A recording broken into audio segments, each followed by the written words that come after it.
Our next example will be problem 10.8 from Sturm 2010. A roadside drainage ditch has to carry a discharge of 100 cubic feet per second. It has a bottom width of 5 feet and 2-to-1 side slopes. The ditch is to be lined with a locally available gravel which has a D50 of 25 millimeters. Determine the maximum slope of the channel so that the bed and the banks are stable. So our given it's a roadside drainage ditch, bottom width of 5 feet, M equals 2, Q equals 100 cubic feet per second, and the D50 is 25 millimeters. So in this case we would list our unknowns: Manning-Zen, area, wetted perimeter, normal depth, bottom slope, and hydraulic radius. Then we would list the equations that we would use to determine those unknowns. So the Manning-Zen would be the 0.039 D50 to the 1/6. Area is the area of the trapezoid. Wetted perimeter is the wetted perimeter of the trapezoid. And then you have the critical particle diameter using the critical dimensionless shear stress equation. You have Manning-Zen at the normal depth and the hydraulic radius as being the area divided by the wetted perimeter. So you can see, implementing this into a Lingo program,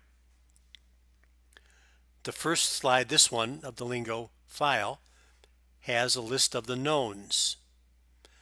Notice the kinematic viscosity for US units towards the bottom, which says new underscore US. Now it says dimensionless critical shear stress, pick one. As I mentioned, the range of the Shields diagram goes from 0.03 to about 0.06. And there is some, I can't call it a disagreement, but there's differences of opinion in terms of which value of the dimensionless critical shear stress should be used. The larger values tend to be more conservative. So if you are really concerned that you don't want channel erosion taking place, then you want to use the larger values of the dimensionless critical shear stress. Actually then, implementing this into Lingo, you can see the equations that were listed are now shown here.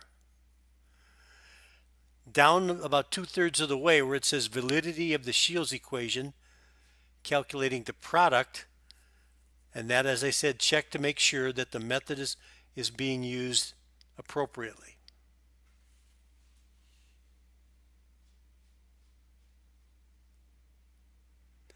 So this is the solution page when you run it. Notice this gives us a normal depth of 2.07 feet